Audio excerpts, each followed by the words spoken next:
Welcome back. 81 units of family residential housing estate has been unveiled by Crown Realities PLC to residents of the Federal Capital Territory and its environs. The chairman of Crown Realities PLC, Chief Ferdinand Alabrabra, who was speaking at the launch in Abuja, says the company is ready to deliver quality housing to Nigerians at a reasonable and affordable price. Are you seeking to own a house built to suit your needs? Real estate developers Crown Realities say look no further. Located in the Durumi area of the Federal Capital Territory, Crown Court was built to provide this and many other services. Developers of Crown Court have years of experience with projects in the Lekki area of Lagos State and other parts of Nigeria. This latest project is described as another one of their masterpieces. The chairman of the company says it has what it takes to give Nigerians the quality they're looking for. This is the first golf estate in Abuja that I know. This is the most beautiful environment of a private residential estate in Abuja, probably in Nigeria that I know.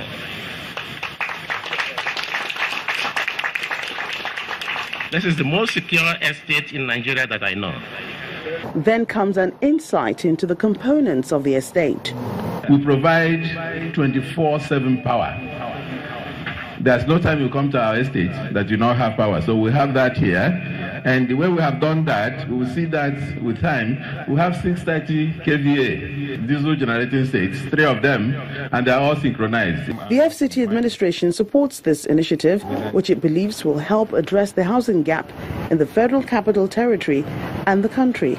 That the FCT administration sees this project as a gesture of goodwill and a demonstration of confidence in the present administration, which is working around the clock to not only address the housing deficit in the country, but also attract foreign direct investment into the sector. Guests were then led on a guided tour of the estate. After this, the estate was officially unveiled.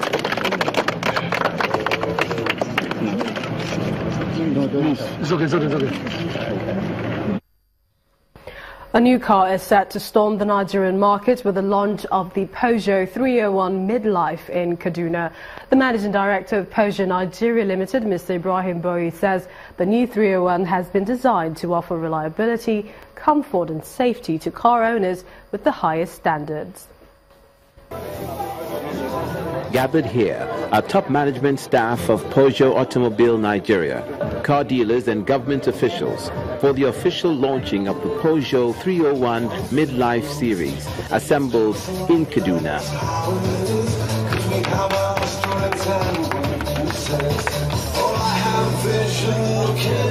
In terms of technology, authorities at PAN say it's very striking and practical as it offers connectivity to the driver and passengers.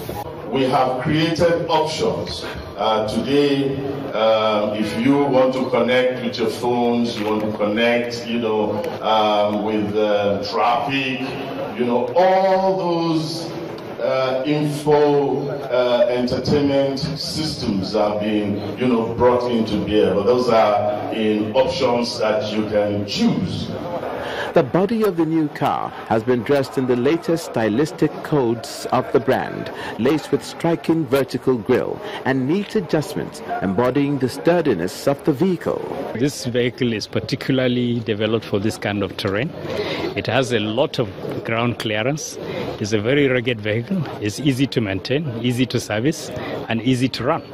Applauding the new innovation by PAN, government officials and other stakeholders believe that the continuous patronage of Peugeot vehicles by the government and Nigerians will not only improve the fortunes of the company, but also translate into providing employment opportunities for the citizens.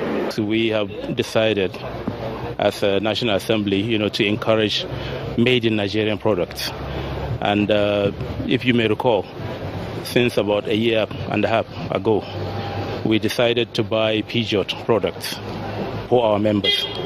As a state, we eagerly look forward to their inevitable expansion, especially as it relates to the economy of the state and, of course, increased job creation for our people. According to PAN, the introduction of the new 301 Midlife is a testimony of its determination to relaunch itself as the foremost automobile company in Nigeria. Elsewhere, Metropolitan Motors, major distributor of Bajaj automobile in Africa, has announced plans to build 3 assembly plants across Nigeria. Managing Director of the company, Mr. Tony Okowo, stated this at the launch of the Bajaj Maxima Cargo in Abuja. According to him, if supported by the federal government, the plants are capable of providing more than 500,000 direct and indirect jobs. The hall is full to capacity, with businessmen and women, including politicians, seated for the launch of Bajaj Maxima Cargo in Abuja. Bajaj Maxima Cargo is a small utility van designed for transporting goods. In his opening remarks, the managing director of Metropolitan Motors, which is Africa's major distributor of Bajaj automobiles, explains the uniqueness of this new product. The product we are here to witness is launching. It's an answer to a number of transportation challenges. It is highly affordable and is easily the cheapest utility vehicle on Nigerian roads, with a carrying capacity of about 1 ton. He also announced the company's plan to establish assembly plants across Nigeria. And by God's grace, we plan within the next 2 years to have assembly plants in 3 zones in Nigeria. Here have the convergence of both healthcare and confidence. Next is the official launch of the Bajaj Maxima Cargo van and ambulance.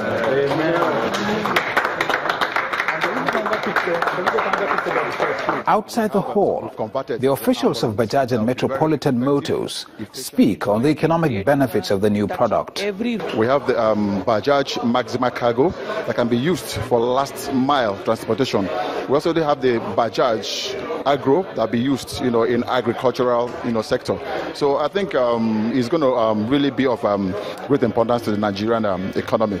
Definitely, we are going to move on to, establishing an assembly setup very soon with the Metropolitan Motors, and providing obviously an employment as well as localization of the vehicle out here.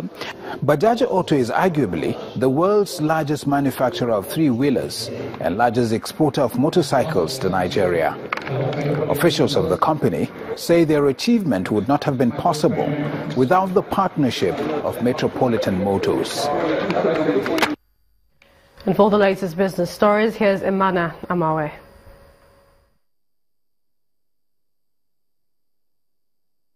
You first. First Bank.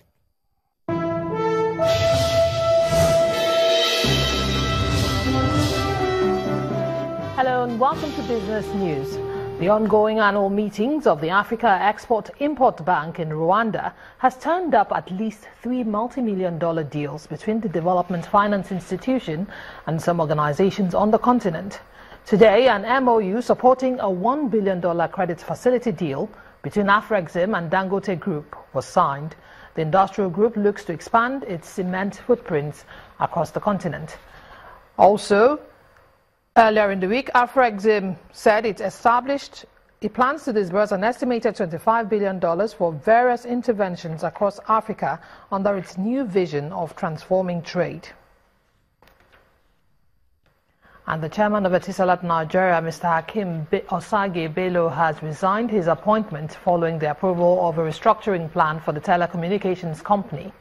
This comes more than a week after 6 of the 7-man board of directors of the network operator tendered their resignation following interventions from the Nigeria Communications Commission and the Central Bank of Nigeria. Reports say the resignation takes immediate effect, while further announcements on the composition of a new board are expected from the stakeholders.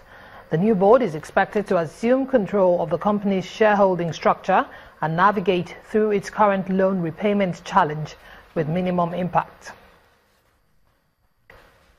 And the last trading day of June closes downbeat after 2 consecutive positive sessions as the market prepares for the second half of 2017 next week.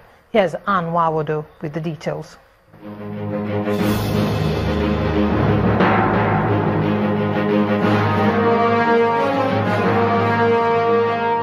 Hello and welcome to the Stock Market Report. Contrary to analysts' expectation, the last trading day of the week, month and half year of 2017 closed in the red. The NSE All-Share Index went down by nearly 0.5%, with a total market value lowered by around 50 billion naira to 11.45 trillion naira. Similarly, overall transactions yielded a lower turnover of 345.86 million shares in 4,797 deals for over 3.34 billion naira, in contrast with the last 2 sessions. But traders attribute today's negative performance to profit-taking by short-term investors, with a sell-off recorded mostly from the banking sector. 33 laggards led by Unilever, May & Baker and Unity Bank outweighed the gains recorded by Eternal Oil and 17 gainers. But the most actively traded stocks for today were Diamond Bank, Axis Bank and Niger Insurance. That's the Stock Market Report. I'm Anne Wawodo.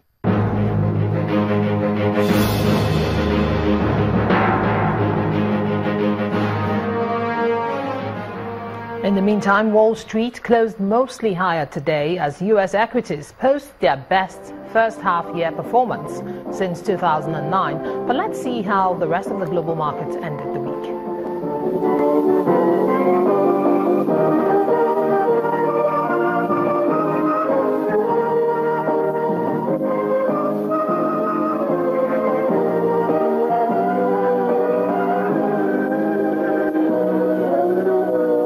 News at 10 continues.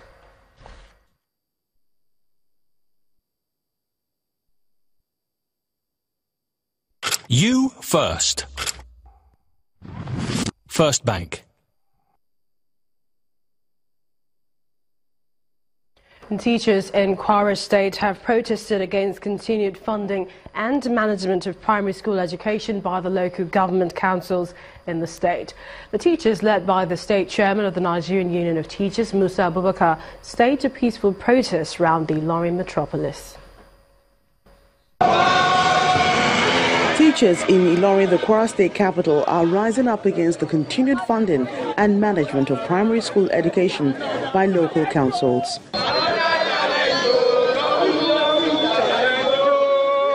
Members of the Nigerian Union of Teachers say local government autonomy is a good thing, but the councils do not have the capacity to pay their salaries. We have seen the danger that is inherent in it, particularly primary education, where you and I belongs, where the downtrodden belongs. And we feel that there is need for us, and as a trade union, to come out to show our position, to let the whole world know that primary education will be at the verge of collapse again under local government authorities. So therefore, we are saying that if autonomy is to be granted to local government, all well and good, but primary schools should not be part of it. The NUT boss in Kwara State says these concerns are being raised now because some teachers working under different local councils in the state have not been paid in the last 4 months. Leaving them at the mercy of the councils will make things worse. At the Government House, the Secretary to the State Government, Isiaka Gold, addresses the teachers. Honestly speaking, education, primary education remains the foundation of our education. If you don't get it right, we cannot get anything right. That is why we have to support you in your cause. I've gone through, I've seen all the prayers and so on.